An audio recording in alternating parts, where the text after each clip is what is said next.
Good morning, everyone. Good evening, Jyotish and Deviji. Welcome and welcome, friends. My name is Nayaswami Aditya, and joining me this morning from Pune is also Nayaswami Bhavani. And we welcome you all. We also invite you to turn on your videos. It'll be nice to see us all during this satsang. And we want to start by welcoming Jyotish and Deviji and offering them our deep gratitude and flowers from beautiful. India. We received them. Flowers remind us of you. Beautiful smile. And that's what you offer us too. Thank you. So, friends, as you know, this morning our subject is how to deepen our meditation. Of course, we are sharing this across India through all centers. And most of us perhaps are meditating already, may have been Kriya Bands for many years even.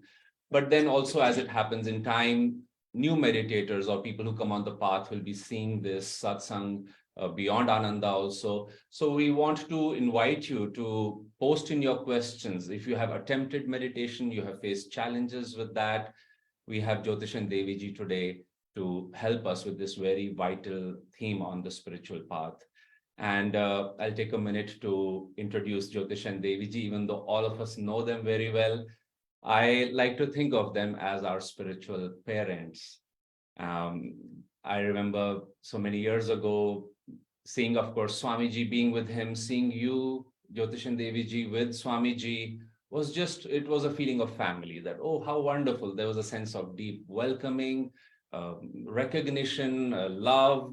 Of course, needless to say, the years of wonderful service you have offered to all of us, nurtured us, encouraged us, given us so much guidance. So I thank you for that. And Jyotish and Deviji are our worldwide leaders, friends, for anybody who may not have come on our platform before. And this morning and your evening, they are coming from California, Ananda village, our community right now. We'll be going into this subject. So I invite you, Jyotish and Deviji, to please lead us into a prayer and a brief meditation, and then we could start with the satsang. Okay. I'll lead a prayer. Just follow along mentally. Heavenly Father, Divine Mother, friend, beloved God, great masters, Jesus Christ, Babaji Krishna, Lahiri Mahashaya, Swami Sri Yukteswar, beloved Master, Paramhansa Yogananda Ji, saints of all religions, we humbly bow to you all. We open our hearts in love and gratitude for this beautiful path of meditation and service that you have offered us. We want very deeply to merge into thy light, into thy joy, and to be a channel of light and love and joy to everyone we meet. Om Shanti, Shanti, Shanti. Let's meditate just briefly, 2 or 3 minutes.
Shanti, Shanti, Shanti.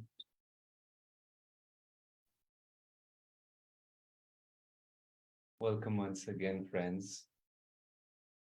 I'll hand it over to Bhavani. Jyotish Deviji, would you like to lead us into, you've been meditators for so long. What does deep meditation feel like, and how can we enter into deep meditation? Well, this is a really wonderful subject, and obviously a central subject for our path. The deepening of meditation starts with the desire to know God, and that's not to be taken lightly. There was one fellow monk of Swamis who had a tendency toward moods. And one time he was kind of being moody and complaining to Master that he didn't have much spiritual qualities and so on. Master said, remember this, it takes very, very, very, very good karma to even want to know God. So we have had a long history of incarnations where we haven't wanted to know God. We haven't wanted that unity. We've been satisfied, or at least willing to continue to seek things in the world. But gradually, through experience, there's no other way. Through experience, we find that the things of this world simply do not satisfy us, do not fulfill us. So the desire to find fulfillment keeps driving us on until finally we begin to look inward for that fulfillment. And one might say that is the beginning of the conscious spiritual path. You could say that every atom in the universe is on a spiritual path, but we come on consciously when we shift the desire for fulfillment from outside to inside, and then that has to grow. So I would say the beginning of deep meditation is the beginning of the growing of that desire, and it can take many forms. It can take love, so it would be devotion. It can be the desire for peace, the desire for wisdom, the desire for joy. Any of these, it's the desire for something higher, and it's really the desire for those spiritual aspects of our own true nature. That desire has to grow and grow, and only when it grows, only when that yearning gets strong, will our meditations begin to be deepened. Because up until that time, we have so many conflicting desires. That's what the whole of the Mahabharata is about. All those innumerable enemies of the Pandavas are various desires. And until some of those are eliminated, that desire for freedom doesn't grow strong enough. Swami said that by the time he was ready to read the autobiography of a yogi, which started him in this life on his true spiritual path, he said he was desperate for that, for truth. He was desperate for that. So that yearning has to grow to become kind of, if not a desperation, at least a strong yearning. When we have that, then when we sit to meditate, we will have the desire and the intention, more than just the desire, because we have to have willpower. We have to have the desire plus the energy combined to be directed toward finding God. And then when we get that part moving strongly, then we can begin to add on the various meditative techniques. So on our path is a path of pranayama largely. So it's the controlling, it's the withdrawing of the energy from the senses and from the desires that go out. It's the withdrawing that and pointing it up toward God. And we combine that with our primary techniques, Hong Sa, of course, Kriya, but also energization. Those three are really like the pillars of our path. So that teaches us, helps us. We've got to have that yearning, but then that yearning needs to channel itself. So the more we withdraw ourselves like that, then we begin to focus more and more deeply, because without the withdrawal of the prana, the mind will be restless. That's just the nature of the mind. And we can't stop thoughts by more thinking. We can't stop a restless mind by more restlessness. I've used the image, think of thoughts like 1,000 feathers from a down pillow on a table, and they're being blown all over because there's a fan above the table whirling. You can never collect those feathers until you begin to turn off that fan. And only then, so it's the withdrawal of energy that allows the restless mind to begin to focus. Once that process is started, then we can use the breath, and we can use the concentration, the focus of the mind, increasing focus of the mind, and we can follow those avenues until, if not a complete withdrawal of the senses and the prana to the deep spine, even without a complete withdrawal, even a partial withdrawal means that our minds will get calmer, our breath will get calmer, perhaps the rhythm of the breathing will calm down, our bodies will naturally become still, and our minds then can begin to focus. If there's complete withdrawal and complete shutting off of the sense telephones, then that allows the true deep focus of meditation. But that's a goal that we're trying to achieve.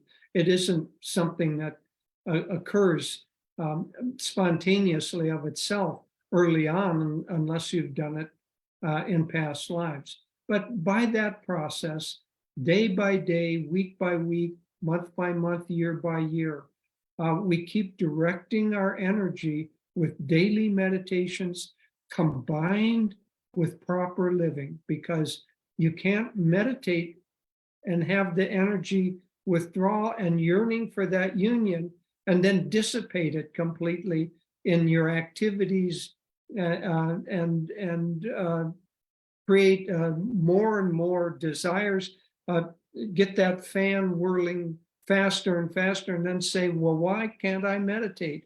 You have to combine the two.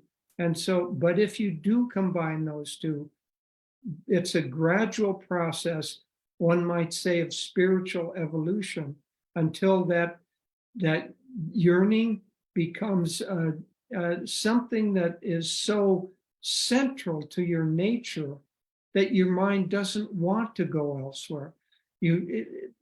For long-term meditators, to do something that hurts another person is painful, interiorly painful to them. So you don't need a law, you don't need a rule saying don't hurt others. Your own pain creates that.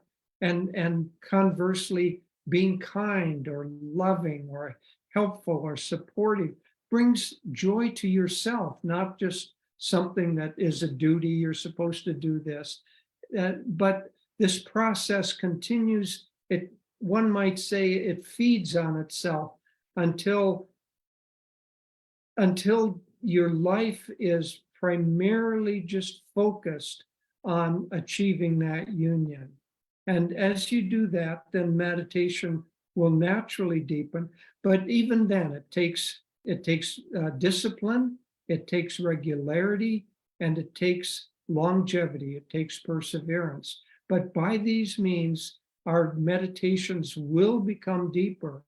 And remember, I'll end with this, that in the Gita, Arjuna asks Krishna, he said, what if I try and then I don't succeed and I die not having succeeded? And Krishna's answer is beautiful and is meant for all of us. No effort is wasted. So whatever you do in this life, however far you get, however much that yearning increases, you will pick up in your next life in the same way. And that's why Master said it takes very, very, very, very good karma even to want to know God. Thank you, Jyotish. That was very nicely put. I'll add a few thoughts. Jyotish ended with that quote from the Gita, what if I don't succeed in achieving my goal? There's another important quote from the Gita in this regard of deepening our meditation, in which Arjuna says to Krishna, "Oh Krishna, the mind is so restless, it is more difficult to tame than the wind."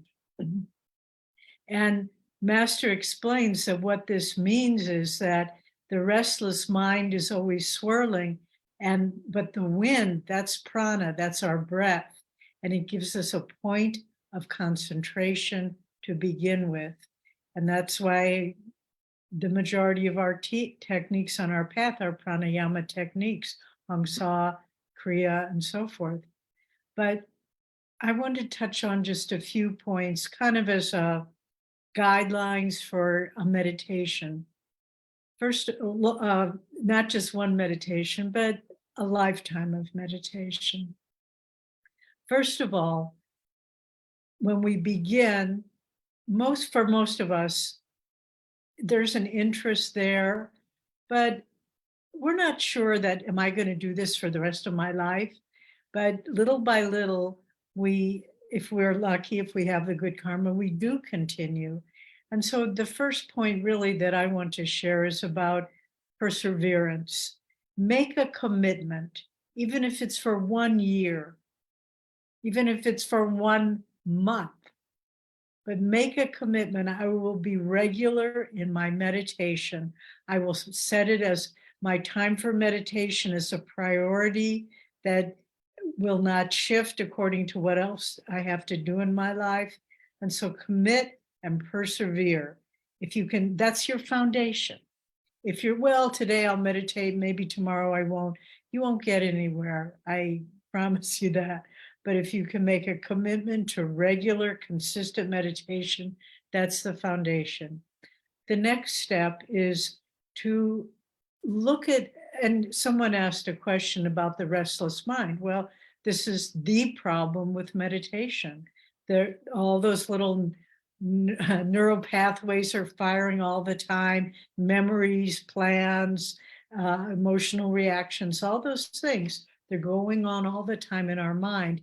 You might think of it as like if you're driving your car and all of a sudden you hear a siren coming by and it's making a lot of noise, an ambulance or something going by, and it's just whirling and whirling, and that's all you can think about. That's like our restless thoughts.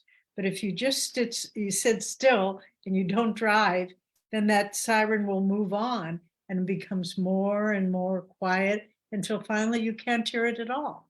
And so that's, I think, a good analogy for what happens with all the churning thoughts. Try to remain still. You'll be hearing them, but concentrate on the breath, concentrate on devotion, an image of God and or of Guru.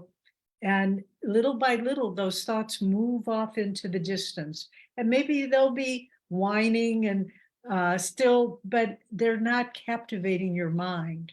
And so just don't keep coming back. Keep coming back. If all of a sudden you realize, my gosh, I've been sitting here for 15 minutes and all I've thought about is what my boss said to me yesterday and how that wasn't fair or whatever. But just to bring the mind back and let the siren of restless thoughts move off into the distance.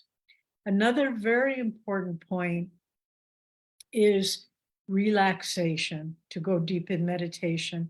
Once Swamiji asked Master, Master, am I not trying hard enough? And Master said curiously, you're trying too hard. It's creating tension, and that's not enabling you to expand your consciousness.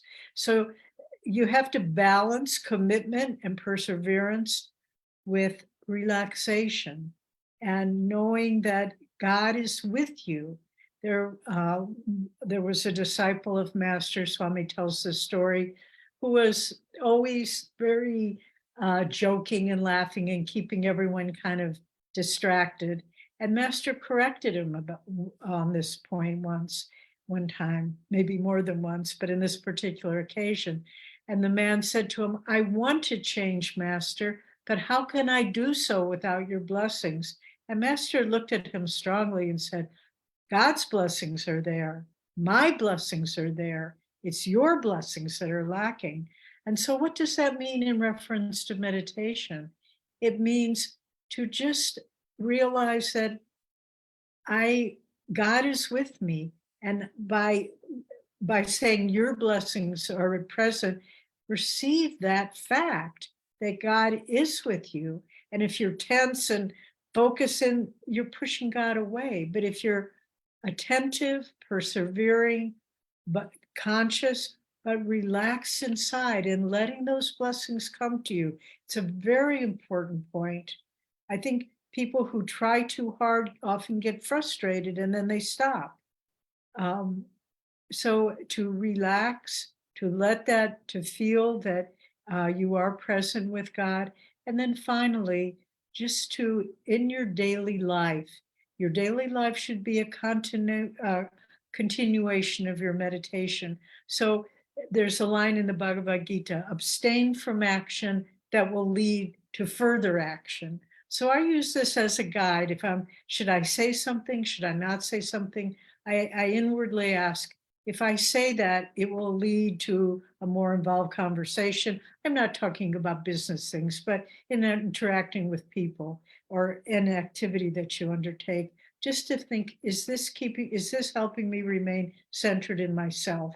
And if you can go through a whole day gauging all of your actions by, is this helping me stay centered in myself, or is it bringing me out into interaction out of myself with the world?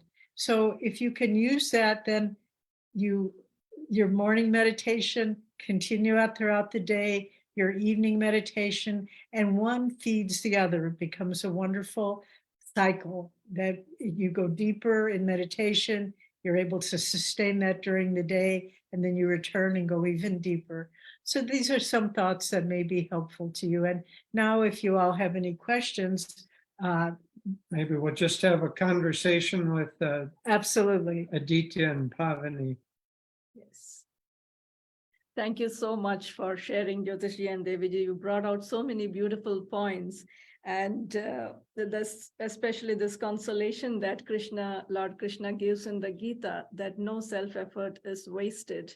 And sometimes meditation feels like a lone battle, that we are alone before God, and we tend to forget that group gatherings, satsangs, can also play an important role in helping us dive deeper. Would you like to share with us a little bit more of how we can expand our sense of self-effort beyond what I must do to what we all can do together to support one another in this journey? Yeah, there are two factors that we have working for us. Actually, three, but you've touched on one. The first is self-effort, and that's very important. But we have two other things that are extremely valuable. The first is even more valuable than our self-effort. That's the effort of the Guru on our behalf. So connecting, making that link, trying to do our best to align our will with the will of the Guru, who his sole purpose for incarnating is to help bring the disciples who connect with him to bring them to God. So the grace of the guru, self-effort, and then finally, satsang is considered the second most important influence on the spiritual path after the guru. And the reason for that is that we all exchange magnetism all the time. Everybody is a magnet that's both pushing and pulling everyone else around him. And so if we're in an environment where the magnetism of the people around us are either negative or unfocused toward the spiritual path, it will draw our energies to them to some extent at least. But with other devotees, because they too are trying to align, let's say, the molecules, the thoughts of their consciousness with the will of God, that magnetism will draw us into that. I can't tell you how much those of us who live with other devotees are helped on a daily basis by our contact, even without words, just to see, to feel the support, to feel the kindness and devotion of other people. So those three factors are all important: self-effort, grace of the guru, and satsang. And Master said that both individual meditation by yourself and with groups, both are important.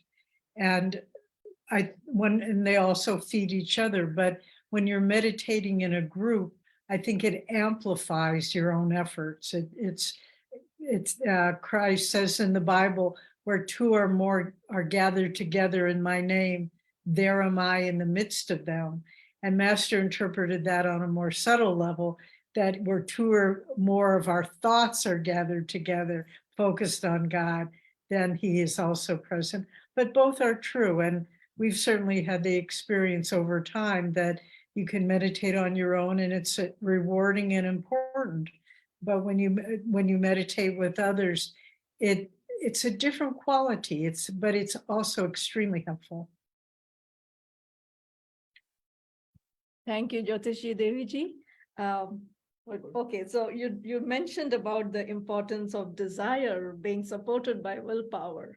And yeah, this is the point where many people falter. I mean, we have desires, we want to do this, we want to do many things, we want to achieve many things. And even with meditation, we have a deep desire for the fruits of meditation.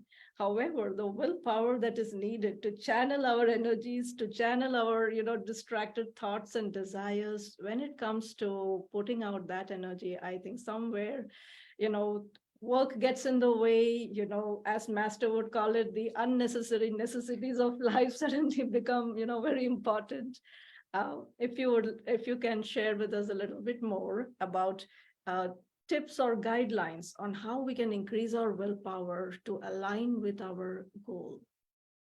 Well, yeah, that's a important and good question. First of all, I think we need to accept that it's not going to happen spontaneously.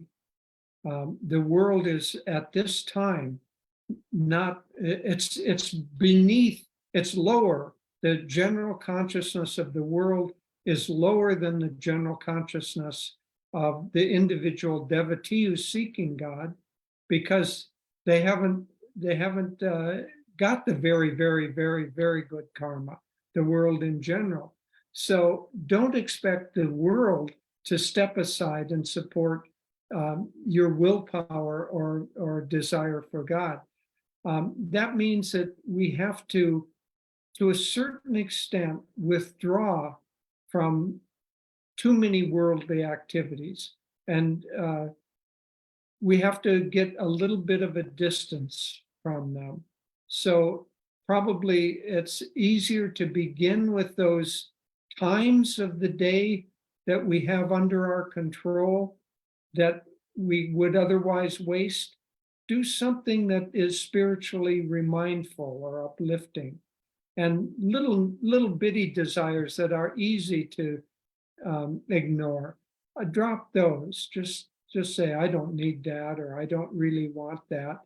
The bigger ones will gradually fall away as we work on the little ones. And the last thing I would say is that sometimes in letting go of desires, instead of thinking I'm going to let go of it entirely, we transmute it. Swami said, for instance, if you like good things or you have a desire for something, buy it. Go ahead and buy it, but then give it to someone else. We have a beautiful teapot that was exactly that. Swami saw it 3 or 4 times. I was with him at Disney World. He kept seeing this teapot and he'd say, oh, it's so beautiful, but I don't need another teapot. And then finally he bought it and then he gave it to us. But so that's working, not thwarting desires. Swami used the image of desires being like a wild horse. You can't just stop the horse, but you can begin to put a rein on that horse and direct it toward what you want. So stop the little bitty desires, and then with the larger ones, direct them toward something that is more spiritually uplifting. That's very well put, Jyotish. I would add that look, when you're trying, desires are a very big ocean. And you just, the waves seem to be crashing. So don't try to stop the ocean, but maybe start with a little tide pool and get your little, so in other words, look for something that it's not that important, but that you could be a little more disciplined about and work on that. And then you get the feeling of, oh, okay, I know how to control myself with eating too much chocolate. We'll use that example. And you work on controlling that, and then that translates into bigger things. But and you'll find that very helpful. Just see it as a lifetime undertaking.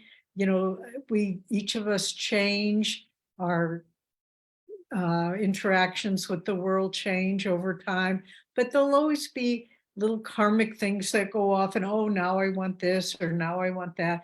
But if you develop the habit of self-control, with starting with little things and then bigger and bigger, then it becomes you're in control of your life. But I want to add one other point.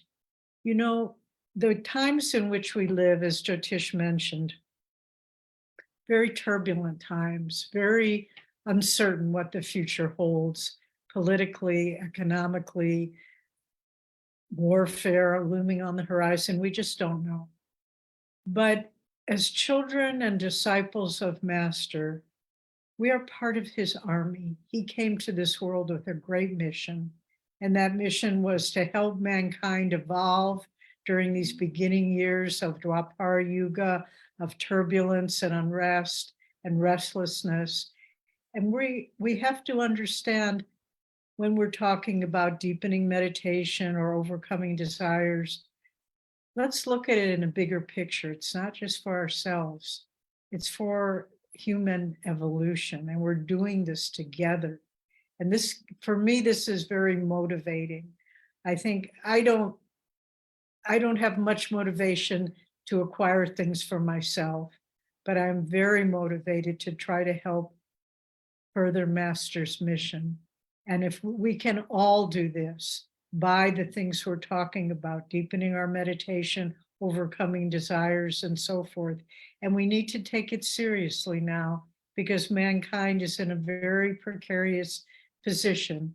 And if each of us can say, I am a foot soldier in Master's army, and I will fight the demons of materialism and divisiveness through my own spiritual efforts, it's important for us to take up that banner, just as the Pandavas had their banners on their chariots, and drive our chariot forward into the midst of the battle. That's why we came.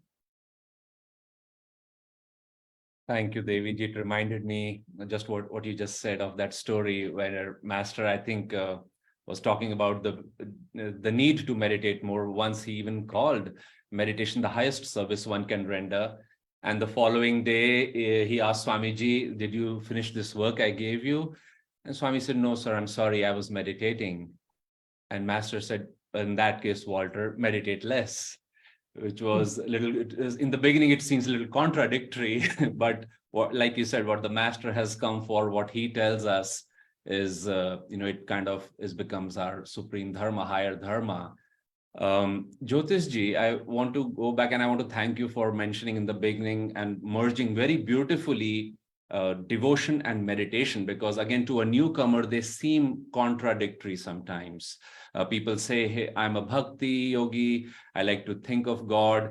Or sometimes people can be very technical and they feel that I like to approach life through pranayams, through techniques of meditation.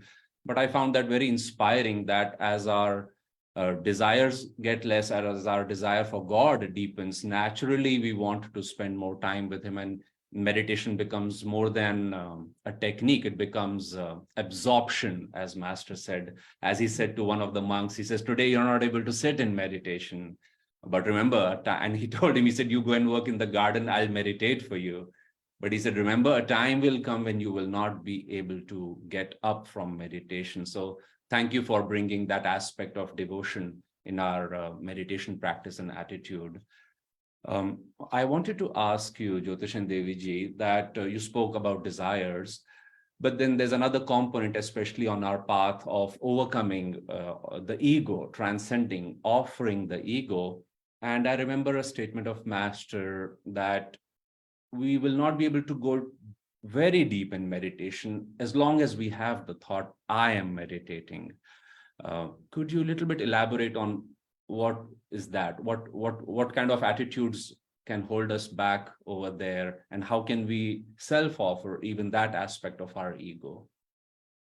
Yeah, there are some layers to the answer, layers to the question. First of all, anything, any activity, certainly meditation, but even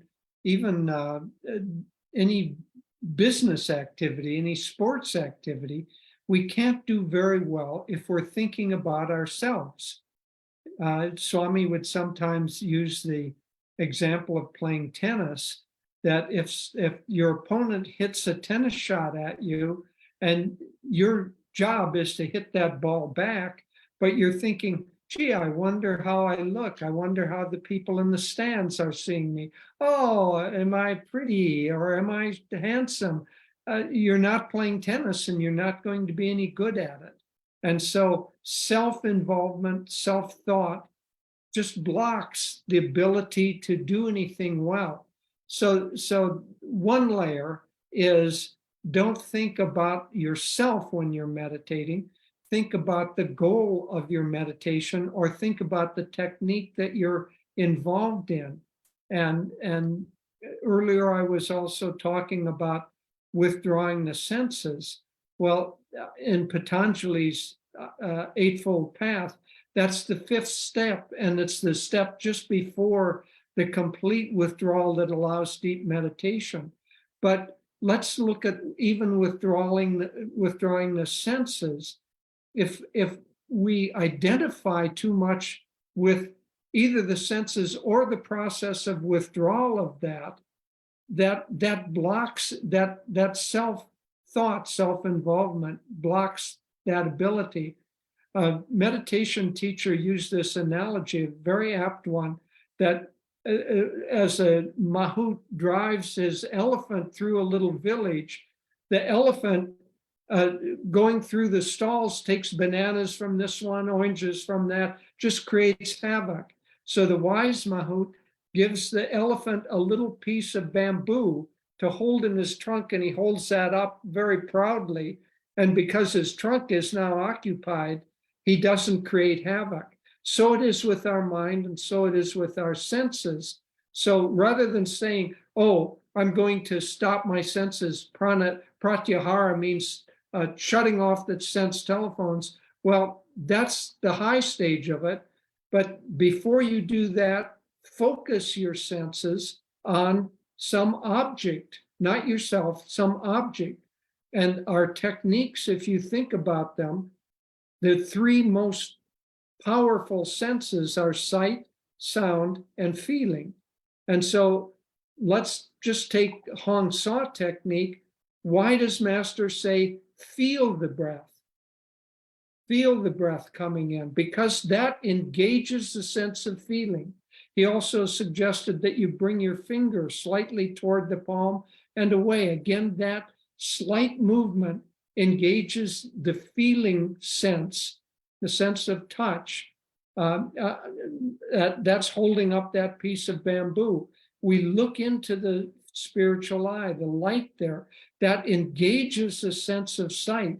Otherwise, the sense of sight is going to start being used to visualize, oh, what do I have to go do in the office? Oh, I have to drive there. I have to take, and so the sight will be wandering like that elephant's trunk.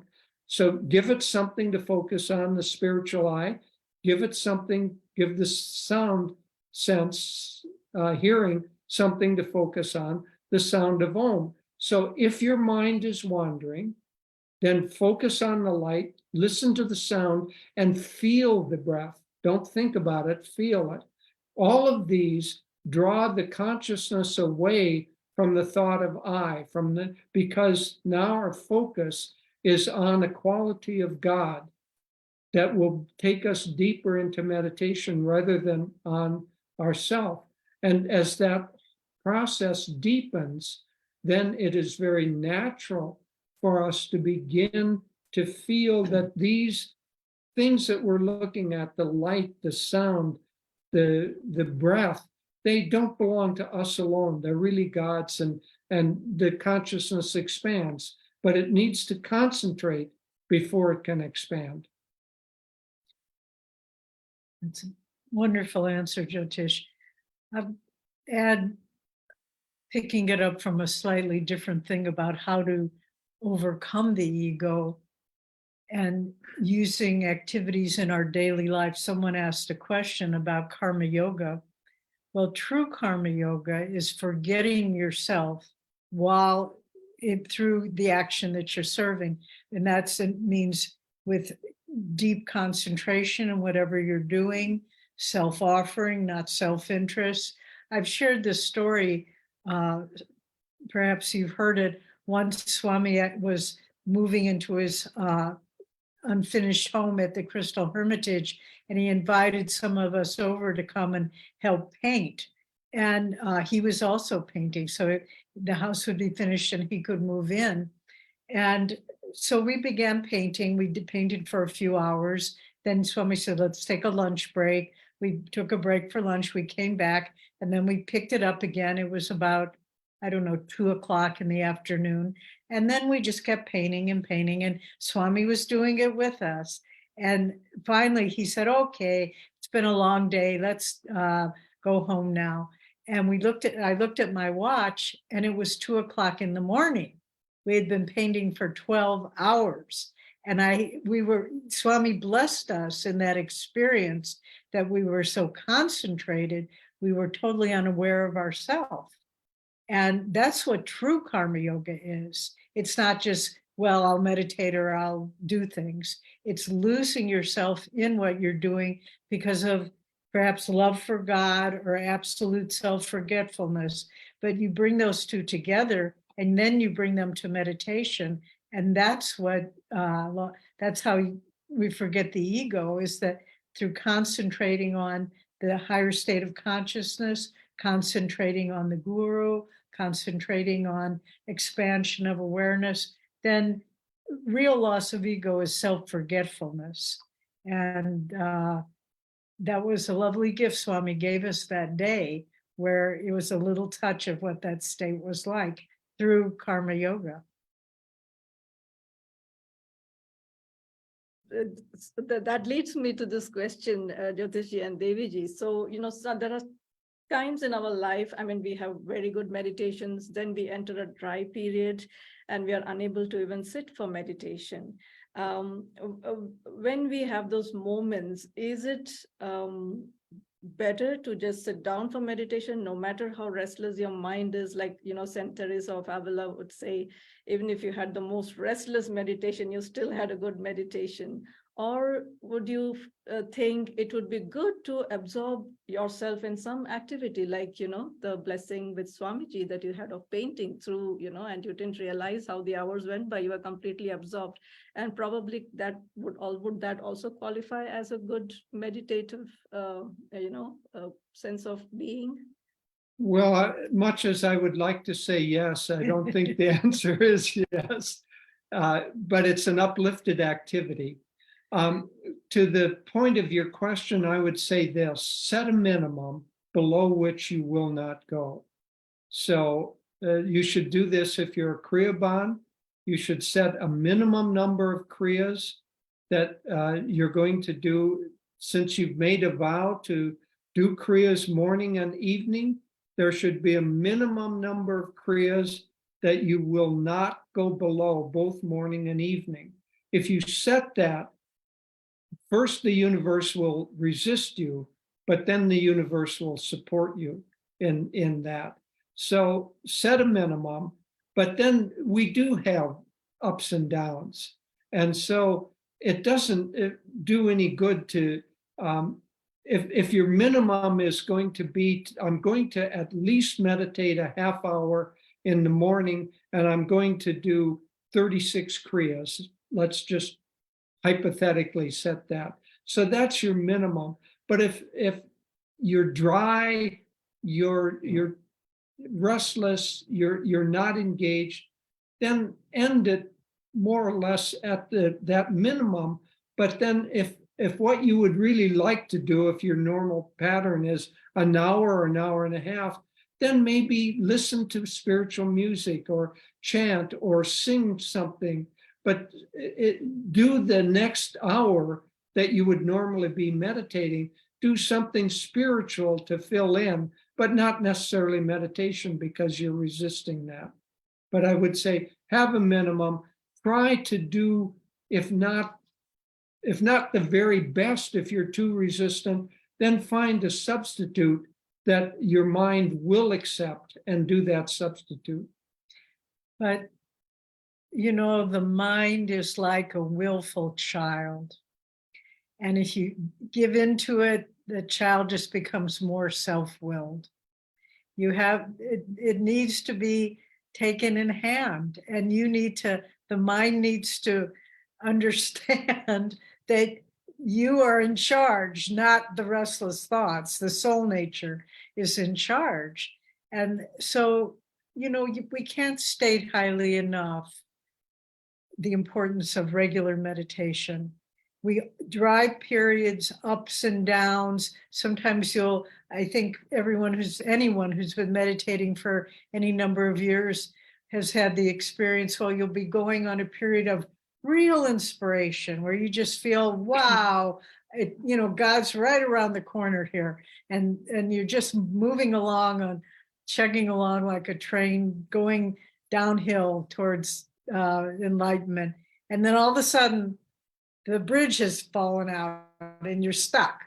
And so it happens. And then you'll just not even be able to remember what that deep state of meditation was. But if you can just take yourself in hand and saying, like it or not, I have made this commitment. A friend of mine, who I won't say his name, but he's familiar with this quote.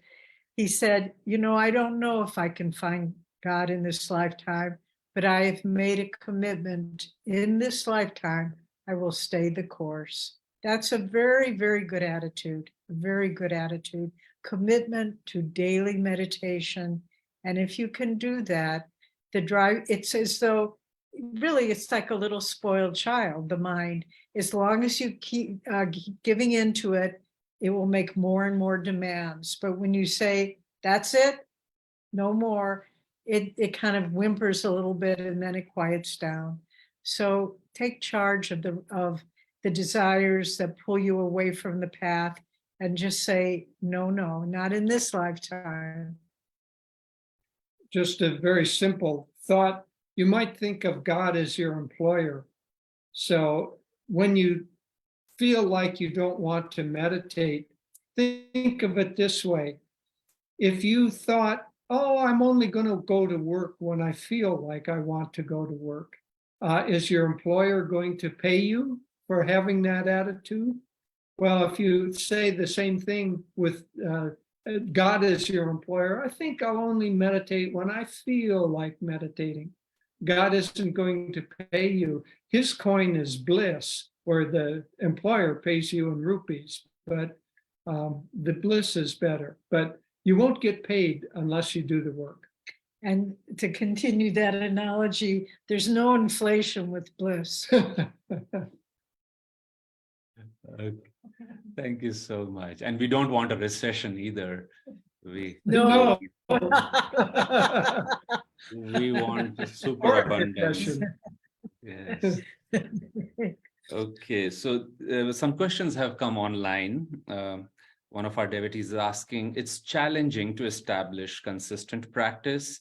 Can you please give us some advice how to be regular? Okay, look at your daily schedule.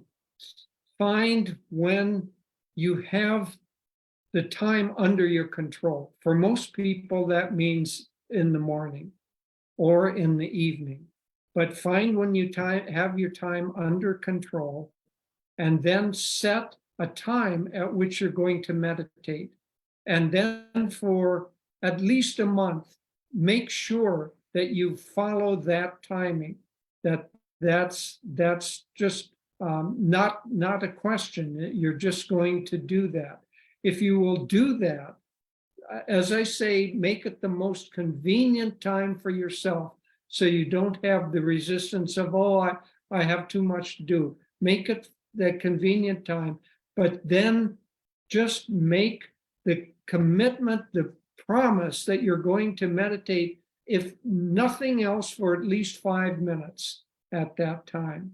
And but obviously try more. But you've got to put a stick in the ground, or it won't happen.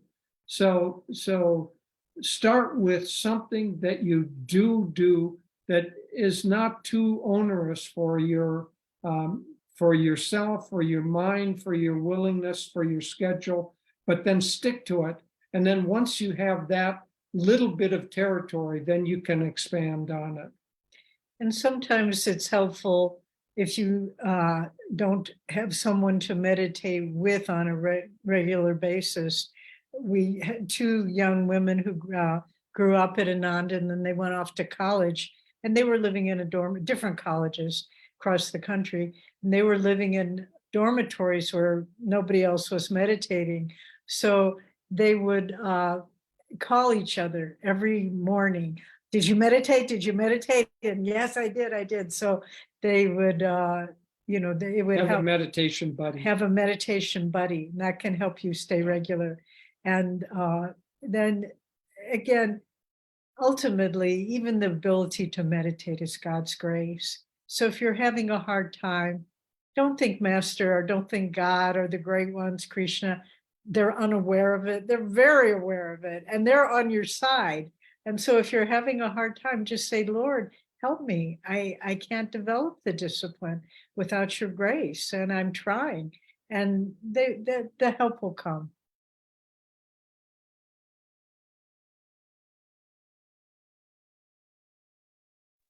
Yes, Deviji, Jyotishji, questions are coming a bit rapidly, so we'll maybe escalate the pace a little bit over here. We are reminded of a statement. Master said, there is so much for me to see in meditation that I drive visions away. But many times we think of visions or apparitions like those as a sign of deep meditation. Could you give us some clarity on how we might know we are in deep meditation or going in that direction? Yes, certainly there will be people who will be deep meditators and never ever have a vision. Never have. That's an experience, and it is largely due to individual karma. So the truer sense of depth of meditation is, I would say, 3 things. One is your life gradually developing so that you really want God more, that you're yearning for God more? Secondly, are you calmer and more peaceful and less reactive to things around you? And thirdly, perhaps most importantly, do you feel more happiness or more bliss? Those signs are more important than whether you have visions or hear sounds or have kind of the bells and whistles of a life of meditation. If they do come, then they're a blessing because they bring with them spiritual energy and spiritual magnetism that helps, one might say, magnetize your consciousness. You know, maybe what we'll do is, Yeah, okay, we'll alternate Yeah, so- answers. Mhm. And this is very helpful to know because sometimes we can enter into a passive state of consciousness in the process of meditation and we feel, oh, I had a deep meditation. And this clarifies, you know, if you're not feeling bliss, if you're not feeling uplifted, then it's a clear indication that we need to uplift our energies. So this question. If your head is nodding like this, it's probably not a deep meditation. So this question is asking, how can we stay in God when we are not among devotees, especially when we are in a worldly environment? How do we deal with worldly pressures and yet keep our mind oriented to God? Well, again, this is developing the lifetime pattern of having an experience of God in your meditation. And then when you go out in the world and mix with worldly people, you carry that, Master calls it in describing Ananda Moima in Autobiography of a Yogi, you carry your portable paradise with you. And so it all comes from awakening that awareness within yourself. And then when you go out, if you see a foolish person or a grumpy person or a cruel person, you still, it doesn't have to enter into your aura. We had a friend who was a longtime direct disciple of Anandamoy Ma, and she gave me a very good piece of advice. She said, when you're mixing with worldly people, have the feeling like you're sitting in your car and you lower the window just a little bit, enough to kind of make eye contact, but you don't lower it all the way to let in their energy. So we need to build up protective walls around us, but not in the sense of being withdrawn and not relating to people, but just energetically, so that we don't let in negative influences. But that, and you know, the Sri Teshwar says in Autobiography of a Yogi, the greater the self-realized, the greater the self-realization of a person, the more impact, the more influence they have on the world around them. And so the stronger we are immersed in divine joy and love, the more we are able, whether we ever talk about it or not, to uplift the consciousness of the people around us. Some more questions have come, but I think you've answered most of them. So I'll proceed to our last question for today. Jyotishji, in the prayer, you led us into saying that Master said our path is of meditation and service. And we've spoken about overcoming desires, focusing our devotion, and being regular in meditation. But could you and Deviji tell us a little bit about how to use our daily service? We have jobs, we have interactions with people on a daily basis. How does service help our daily meditation? Well, service is very important. I'm hoping, in fact, when we get to India, we're going to be coming to India in the middle of September.